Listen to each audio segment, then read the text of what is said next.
Hello বন্ধুরা, শাশুড়ি বৌমা রান্নাঘরে তোমাদেরকে অনেক অনেক স্বাগত। দেখো আজকে যে শোল মাছগুলো তোমাদেরকে দেখিয়েছি কাটাটা, সেটা এবার দেখো ঝাল করব, আমশোল বানাবো, তোমাদেরকে শেয়ার করব। তোমরা দেখতে থাকো, ভালো লাগলে লাইক কমেন্ট শেয়ার করো, আমাদের চ্যানেলটা সাবস্ক্রাইব করে নিয়ে। দেখো কড়া বসিয়ে দিয়েছি, কড়াটা আমার তেতে গেছে, দিয়ে দেবো তেল।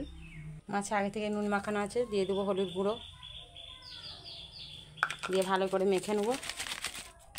তেলটা আমার তাততে তাততে মাছটা হলুদ নুন মাখানো হয়েই গেছে। তেলটা তেতে গেলে মাছগুলো এক এক করে ছেড়ে দেবো। দেখো তেলটা আমার গরম হয়ে গেছে, তুলে দেবো মাছগুলো।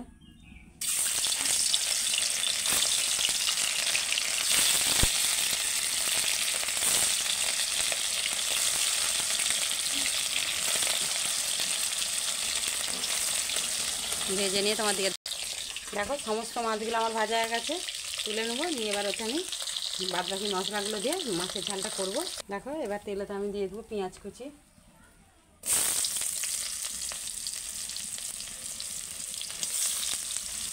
পেঁয়াজটা ভালো করে ভাজা ভাজা করে নেব। দেখো পেঁয়াজটা আমার ভাজা ভাজা হয়ে গেছে, দিয়ে দেবো আদা আর জিরে বাটা,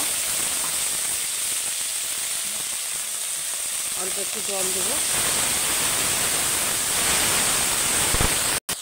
দেখো আদা জিরে পেঁয়াজ বাটাটা আমার ভালো করে কষা হয়ে গেছে। এবার দিয়ে দেবো তো পরিমাণ মতন হলুদ গুঁড়ো, দেবো লঙ্কার গুঁড়ো।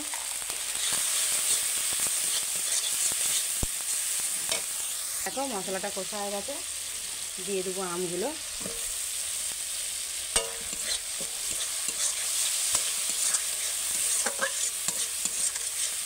দিয়ে এবার জল দিয়ে দেবো।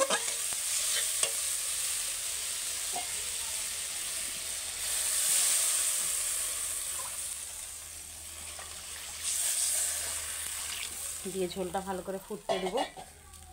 ঝোলটা ফুটে গেলে তবে আমি মাছটা দেবো। নুন দেওয়া হয়নি, নুনটা আগে দিয়ে দিই।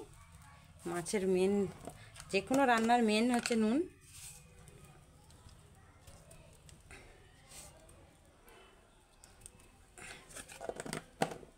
দেখো ঝোলটা ফুট ধরে নিয়েছে, এবার আমি ওতে দিয়ে দেবো মাছটা।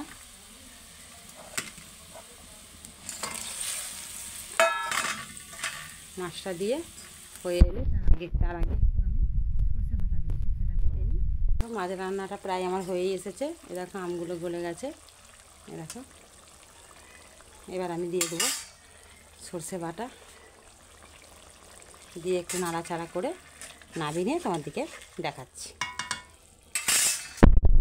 দেখো বন্ধুরা ঢেলে নিয়েছি, পুরো রেসিপিটা তোমার দিকে দেখিয়েছি। কেমন লাগলো লাইক কমেন্ট শেয়ার করে আমাদের চ্যানেলটা সাবস্ক্রাইব করে নিও, তাহলে যা কিছু রান্না হবে সবই দেখতে পাবে। দেখো কত সুন্দর দেখতে হয়েছে, কমেন্টে জানিও কেমন লাগলো। অনেক অনেক ধন্যবাদ।